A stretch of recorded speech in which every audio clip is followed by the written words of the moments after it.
जय हिंद दोस्तों। UPSC unexpected paper setting commission. जी हाँ, लोग पेपर को आके कोचिंग सेंटर्स में आके यूट्यूब चैनल पे आके प्रेडिक्ट करते हैं कि फला फला चीज़ें हो सकती हैं, लेकिन जैसे ही यूपीएससी अपना पेपर लेके आता है सारे के सारे जो प्रेडिक्शन होते हैं वो फेल हो जाते हैं। यूपीएससी हर बार चौंकाता है, हर बार आपको नई चीज़ों को सोचने पर मजबूर करता है। और इस बार भी जो यूपीएससी का पेपर है वो काफ़ी काफ़ी गहराई वाला है। बहुत सारे लोगों को लगा कि अरे 18 से 20 सवाल तो वन लाइनर आ गए थे, बड़ा ये तो हर बार होता है, लेकिन वो वन लाइनर सवाल में भी बड़े कुछ गहराई वाले सवाल थे। कुछ सवालों को छोड़ दिया जाए तो मैंने लिखा भी यहाँ ऐसे ही होता है। यूपीएससी में ऐसे ही होता है, ऐसे ही सवाल आता है, पेपर ऐसे ही सेट होता है। और इसको देखकर, इसको जानकर, इसको समझकर आपको गहराई से पढ़ना ही पड़ेगा। विदाउट डीप नॉलेज लेके जाएंगे, विदाउट गहराई से पढ़े हुए जाएंगे तो यूपीएससी तो भैया नहीं होने वाला। बाकी आप स्टेट पीसीएस क्वालिफाई कर लीजिए और छोटी मोटी नौकरियां क्वालिफाई कर लीजिए, लेकिन यूपीएससी तो भैया ऐसे नहीं होगा। ठीक है, तो थोड़ा इसको समझते हैं। यूपीएससी का पेपर देखिए, दो चीज़ यहाँ समझनी बहुत जरूरी है। मेरा तो जैसे मेरा एक ट्रेंगल था, इस ट्रेंगल को अगर समझने का प्रयास करें, बार बार मैं इस पर बात करता रहा हूँ। ठीक है, हिस्ट्री, पॉलिटी और ज्योग्राफी, इसमें मैं हमेशा बात करता रहा हूँ, पर इन्वायरमेंट के साथ। अक्सर मेरे आपने वीडियोस देखे होंगे तो मैं इस ट्रेंगल की बात करता हूँ कि भाई इसी ट्रेंगल पे आपको काम करना है। अब देखिए, हिस्ट्री से आपके इस बार आए 16 सवाल। 2025 की बात करें, 2025 यूपीएससी की बात करें तो हिस्ट्री से इस बार 16 सवाल आए। ठीक है, और 16 सवालों में भी जो 8 प्रश्न थे वो मॉडर्न के थे। और उसमें भी जो मोस्ट ऑफ द कैसे एक दो सवालों को छोड़ दिया जाए तो जो मैंने अभी पिछली वीडियो में जो बताई है मैंने कि स्पेक्ट्रम से आप यहाँ से यहाँ पढ़िएगा, वहाँ से उस ड्यूरेशन में यानी कि उस ड्यूरेशन के दौरान ही क्या था, वो सवाल पूछा गया था।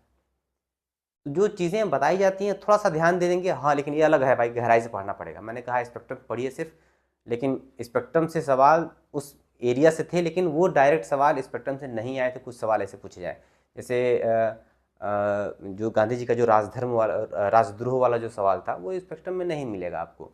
ठीक है, तो वो कहीं ना कहीं से आपको ढूंढना पड़ेगा। तो कुछ सवाल आपको मिल जाएंगे, लेकिन सभी सवाल मिल जाए किसी एक किताब से, ये पॉसिबल नहीं है।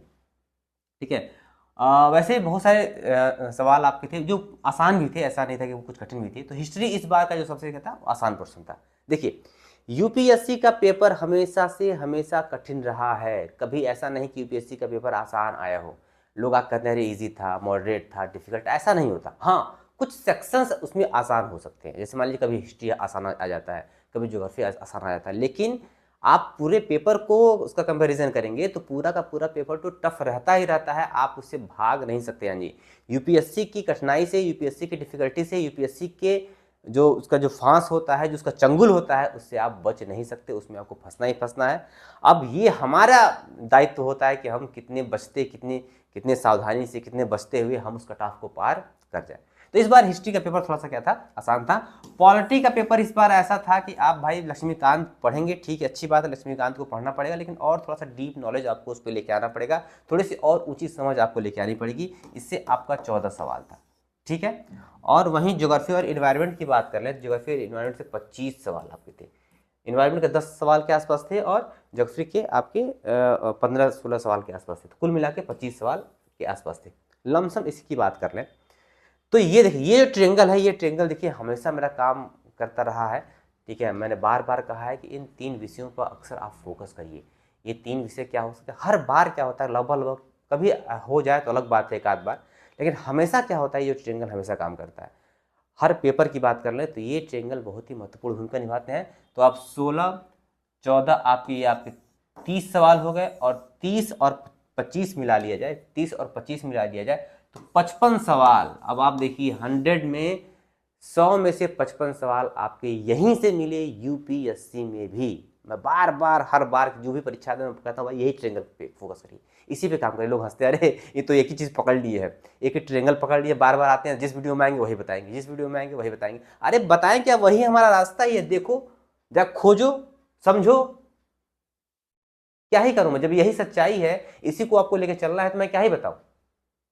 बस इन 3 पे काम करिए, अच्छा हो जाएगा। अब ये ट्रायंगल है, इस ट्रायंगल पे आप, इस ट्रायंगल में 2 पहिए अगर आप और लगा लेते हैं, 2 पहिए अगर और लगा ले, एक तो आप करंट का फोकस कर ले, और एक आपका या तो यहाँ पे साइंस टेक कर ले, या तो यहाँ पे साइंस टेक कर ले, यूपीएससी की बात कर रहा हूँ, या फिर इकोनॉमी कर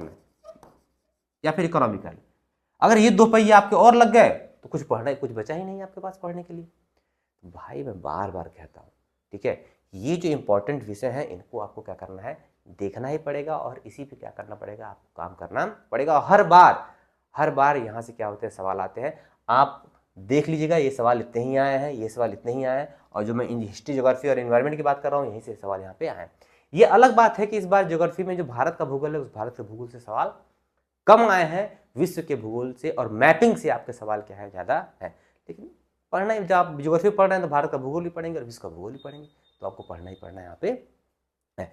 तो ये यहाँ पे क्या है कि आपको ये चीज़ों को देखना, कुछ सब्जेक्ट्स पे, कुछ जो विषय है उस पर पकड़ आपके पूरे तरीके से स्ट्रांग होनी चाहिए, ठीक है। जो भी आपको विषय आपको अच्छे लगते हैं, प्यारे लगते हैं, जिसमें इंटरेस्ट है आपका, उसमें पकड़ आपको अच्छे रखिए। और जो कुछ विषय आपके इंटरेस्टेड नहीं है, ठीक है, उनमें भी आप इतना तो बेस नॉलेज आप ले लीजिए, इतना तो बेस आप नॉलेज ले लीजिए कि अनुमान के आधार पर कुछ चीज़ों को हम क्या कर सकें, वहाँ पे सॉल्व कर सकें, ठीक है।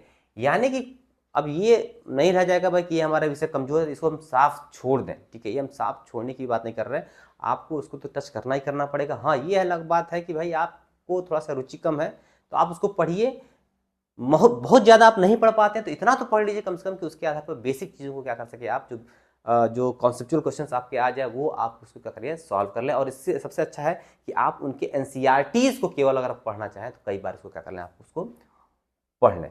दूसरी बात, आपकी जो अप्रोच है वो थोड़ी सी स्मार्ट होनी चाहिए, थोड़ी सी स्मार्ट आप अप्रोच रखें, ठीक है। और आप पेपर को एनालाइज करें, एनालाइज करके देखें कि जो 1 लाइनर सवाल है, 1 लाइनर अगर इसमें आपको देखें पेपर में, तो 1 लाइनर भी 18 से 20 सवाल हैं इसमें। और 18 से 20 सवाल में भी आप देखेंगे कि 7-8 सवाल आपको ऐसे हैं कि जो किसी एक किताब में मिलेंगे ही नहीं, आपको अलग अलग चीज़ों को, अलग अलग स्रोतों को ढूंढना पड़ेगा। जैसे मान लीजिए कि अभी वो गांधी जी के जो राजद्रोह वाला जो कथन है, वो स्पेक्ट्रम में नहीं मिलेगा आपको, वो वाणी में भी आपको नहीं मिलेगा, आपको खोजना पड़ेगा अलग अलग स्रोतों के आधार पे, ठीक है। तो 7-8 सवाल ऐसे हैं कि आपको अलग अलग स्रोतों आपको खोजना पड़ेगा। जो कूट वाले प्रश्न है, अब समस्या ऐसी आई है कि एलिमिनेशन विधि से जो हम क्या करते थे उसको करके कर लेते थे, अब वो भी संभावना खत्म हो गई है, क्योंकि ऐसे सवाल आते हैं केवल 1, केवल 2, केवल 3, ठीक है, इसमें से कोई नहीं। तो अब इस तरह के जो सवाल है वो भी फंसा होते हैं, तो आपको इसमें से डीप नॉलेज आपको यहाँ पे होनी चाहिए। अब कथन वाले ठीक है भाई, कथन, लेकिन कथन 1-2 कथन हो तब तो बात समझ में आए। 3 कथन, 4 कथन, अब इतना पेपर लेंदी हो जाएगा तो एक क्वेश्चन पढ़ने में ही क्या हो जाएगा, आपको काफ़ी समय यहाँ पे लग जाता है। तो यहाँ पे थोड़ा सा आपको रीडिंग जो हैबिट है उसको आपको बढ़ाना पड़ेगा। समझ आपके पास है, भाई बिना समझ के आप पेपर देंगे नहीं, लेकिन जल्दी जल्दी पढ़ेंगे ताकि जल्दी जल्दी पढ़ के उन चीज़ों को हम अच्छे से अडॉप्ट कर पाएँ, अच्छे से उसको प्रोसेस कर पाएँ और अच्छे से तय समय में उसको हम जवाब दे पाएँ। क्योंकि कोशिश ये करिए कि भाई 2 बार तो पेपर आप पढ़ लें, कोई पढ़ तो नहीं पाता है 2 बार, बड़ा मुश्किल होता है पढ़ना, ठीक है। लेकिन ये है कि भाई कोशिश करिए कि किसी तरीके से आप पढ़ ले जाएं। तो आपको देखिए 1 लाइनर सवाल भी आपके फंसाऊ मिल जाते हैं। कुछ सवाल तो इस बार आसान थे, इतिहास वगैरह के, कांस्य वगैरह वाला जो पूछा था, या फिर जो चीज़ें हुई थी, क्या कहते हैं कि किसने चौरी चौरा कांड में किसने वो किया था, तो भाई ये सब तो चीज़ें आसान हैं, जो आसान है वो आसान है, वो उसको हम कठिन नहीं बना सकते। लेकिन बाकी जो है चीज़ें वो कठिनाई में आती हैं, जो आपको एक किताब में नहीं मिलती, अलग अलग किताबों से आपको ढूंढना पड़ेगा, ठीक है। तो ये चीज़ें हैं, तो ये आपको 1 लाइनर भी आपको थोड़ा सा कठिन मिल जाता है, इसमें कूट वाले सवाल भी आपको कठिन मिल जाते हैं, जो कथन कारण वाले आपको सवाल हैं वो भी आपको यहाँ पे कठिन मिल जाते हैं, और तय समय में आपको 100 सवालों को करना थोड़ा सा क्या होता है, इसमें मुश्किल हो जाता है। तो पहले तो आपकी समझ अच्छी हो, समझ को आप अच्छी करें, और इसके लिए आपको गहराई से पढ़ना है। और गहराई से पढ़ने के लिए सबसे बढ़िया चीज़ है कि बेसिक से उठाइए, यानी कि एनसीईआरटी से उठा के अच्छे जो टेक्स्ट बुक हैं उन टेक्स्ट बुक्स तक क्या हुई, आप वहाँ पे पहुँचिए, ठीक है।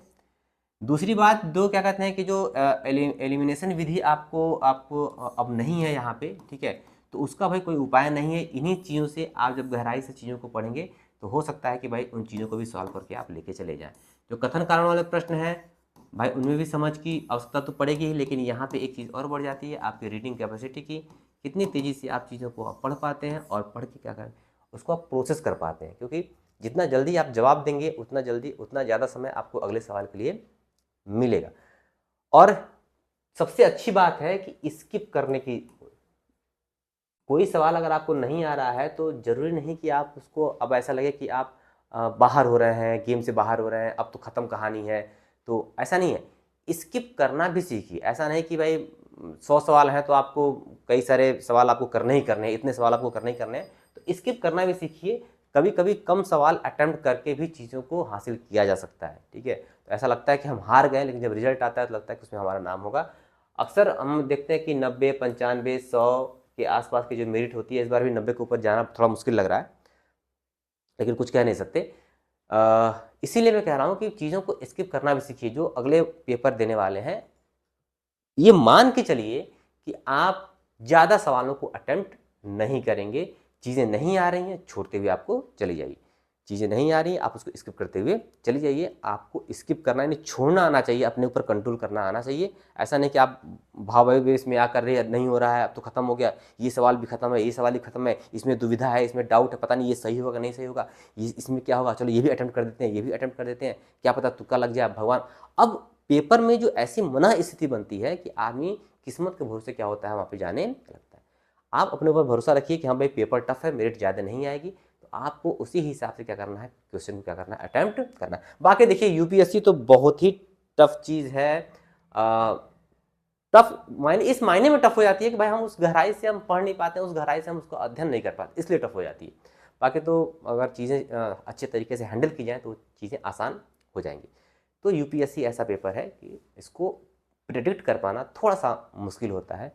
और ये कह दें कि भाई ये मॉडरेट टू टफ है चाहे इजी है, ये कहना बहुत ही गलत होगा। हमेशा से जो पेपर क्या रहा है ये टफ ही रहा है, और इस बार का पेपर भी टफ है, और अगली बार भी जब पेपर आएगा तो टफ ही आएगा, ये मान के ही आपको चलना है। तो तैयारी कीजिए। बाकी ये चीज़ें थी, पहला ओवरव्यू था। बाकी जब हम पेपर आएंगे तो इतिहास के सवालों को थोड़ा सा क्या करेंगे, हम इतिहास के सवालों के साथ थोड़ी सी हम लोग देख लेंगे क्या क्या सही है क्या क्या नहीं सही है। सब्जेक्ट वाइज हम लोग सॉल्व कर लेंगे। इतिहास में कैसे चीज़ों को देख आया है सवाल, ज्योग्राफी में सवाल के अभी तो हमने ऐसे देखा कि कहाँ से कितने सवाल आए। फिर हम देखेंगे इतिहास में जो सवाल आए, तो मॉडर्न हिस्ट्री से अगर मान लीजिए 8 सवाल आए हैं तो कहाँ कहाँ से आए हैं, मिडिल हिस्ट्री से 1 आध 2 सवाल आए हैं, और जो एंशिएंट हिस्ट्री है उससे आपके 7-8 सवाल वहाँ से भी आपको मिले हैं। तो ये चीज़ें हैं, अभी डिस्कस किया जाएगा बाद में, मुझे लगता है बाद में किया जाए ज़्यादा अच्छा रहेगा, क्योंकि ज़्यादा वीडियोस लंबा होता है तो लोग देखते नहीं हैं। तो अगली वीडियो जो होगी वो इस यूपीएससी के इतिहास के सवालों पे होगी, कैसे हम इतिहास के सवालों को जज करें कि कहाँ से पढ़ा जाए कि चीज़ों को हैंडल कर लिया जाए और सवाल कहाँ से आए। चलिए इसको बाद में ही हम लोग देखते हैं। तो अगले वीडियो में मिलेंगे इतिहास के सवालों के साथ। तब तक के लिए बाय बाय।